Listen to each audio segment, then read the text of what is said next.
Imagine que você mande do seu e-mail institucional uma planilha contendo dados pessoais de candidatos a uma vaga de emprego para um destinatário na Inglaterra. Isso se caracteriza como transferência internacional de dados? Meu nome é Marcelo, eu sou pesquisador do Programa de Conformidade às Leis de Proteção de Dados Pessoais do CEP, da FGV, e eu te convido a compreender um pouquinho mais sobre o que é a transferência internacional de dados. Vem comigo que eu vou te dar 2 dicas sobre esse tema. Dica número 1. Como saber se eu estou diante de uma transferência internacional de dados? A transferência internacional de dados ocorre, por definição, quando os dados que identificam ou podem identificar uma pessoa física são transferidos para um país estrangeiro ou organismo internacional. Isso pode acontecer, por exemplo, quando você simplesmente envia um e-mail que contém dados pessoais de determinados alunos a uma pessoa localizada em outro país. Pode também acontecer quando você passa dados pessoais por telefone a uma pessoa localizada em território estrangeiro e essa pessoa salva os dados em um computador, por exemplo. Como você pode ver, a definição é bem abrangente e envolve muitas operações do dia a dia. Mas então, você poderia me perguntar, será então que qualquer coisa é transferência internacional de dados? Calma, nem sempre.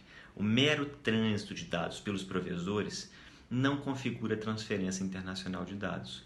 Então, se você tem uma conta de e-mail aberta em um servidor estrangeiro e passa um e-mail para qualquer pessoa que seja, isso por si só não se caracteriza como transferência internacional de dados.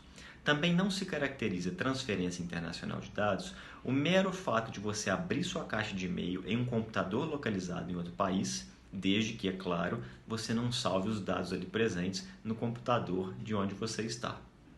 Dica número 2. Quais os principais pontos de atenção eu devo observar para fazer uma transferência internacional de dados? Além de seguir os requisitos gerais da LGPD, o controlador dos dados precisa garantir os direitos e as liberdades dos titulares de dados pessoais. Para isso, cabe verificar, número 1, se a operação é realmente necessária e se sua finalidade está clara.